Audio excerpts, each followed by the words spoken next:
Now today I've been working on Transitional Nightmare. Been a while since we worked on it. Doing a few things here and there to it. And I've been seeing still a lot of people asking and having troubles with installing a distributor. So I figured I'd make this video to help all of you out.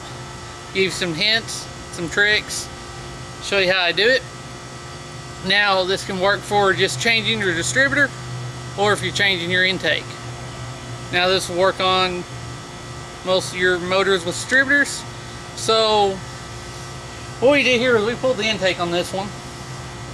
But the first thing I like to do is whether you're pulling the distributor change it or the intake, I like to bump the engine over and have the with the cap off, have the rotor pointing at number 1. That way when I pull the distributor out, I know that the timing set and our number 1 piston is close to top dead center where I had it before. But now sometimes that doesn't work. This one distributor is in right and I had the timing where I liked it, so it works. But now if you got something that the timing is off, you're gonna have to do a different route. Usually what I like to do is pull the number 1 spark plug and then either by hand turn it by the crank or bump it over by key until you feel the number 1 piston at the top with like a screwdriver very carefully. Now you can also have someone helping you with this. It makes it a lot easier. You can usually put your finger over the spark plug hole and you can feel the pressure pushing back. You know that the piston is rising, so you know you're getting there. And sometimes still you can get it 180 out and you just do another rotation until the piston comes back up and you fill it up top and you're good. So now everything's where I want it, so now we're going to drop the distributor. Now a lot of people have trouble dropping the distributor back where it was, and usually they'll sit there and fight it and they'll drop it and the rotor's not pointing where you pulled it back off at. A lot of times what it is the old pump shaft is basically on Chevrolet. It has a slot in the bottom of the distributor where it hits that shaft, so when the distributor spins, it spins the pump. Now a trick to do, you have a nice long screwdriver like this, and if you drop it in and it's off, not where you want it, well, you can take a screwdriver like this, carefully drop it down in there, and you can actually feel the little slot in the shaft. Or you can take a flashlight if you can look back down in there and see where it's at, and you can go from there and actually get it to where you need it to be, drop it in. And that's what we're going to do. So now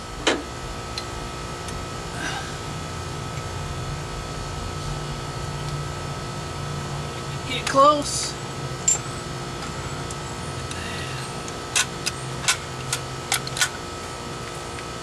And you see it didn't drop down all the way. We're pointing all the way forward. So we're going to pull it out. And if you look on the bottom, you can see that little piece right there going straight up and down. That's where that shaft goes into. That's why I say use a screwdriver like this so you can get in there, turn it, and get it where you want. So if it is pointing forward like this, I can look and know that down in there, the slot on the shaft is facing forward, so I can go down there, drop it, and twist it a little bit where I want it.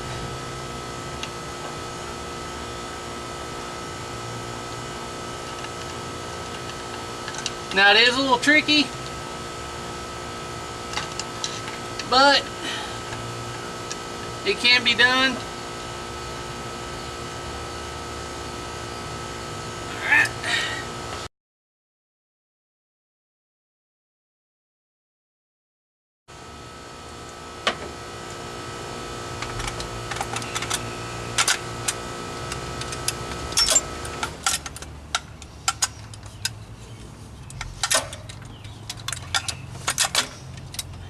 And there we go.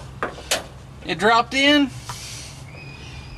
and we're right at number 1 where I took it back out. Now we can tighten down or hold down.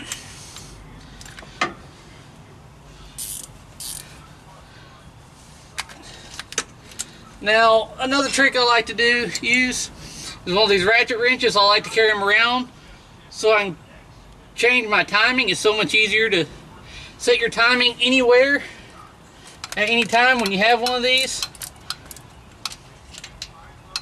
Comes in very handy.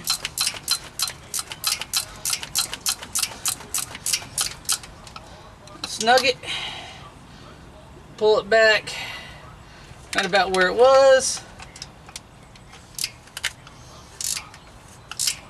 Snug it so it doesn't move on me. Put the cap back on, put our wires back on, and then we'll start it up and check it.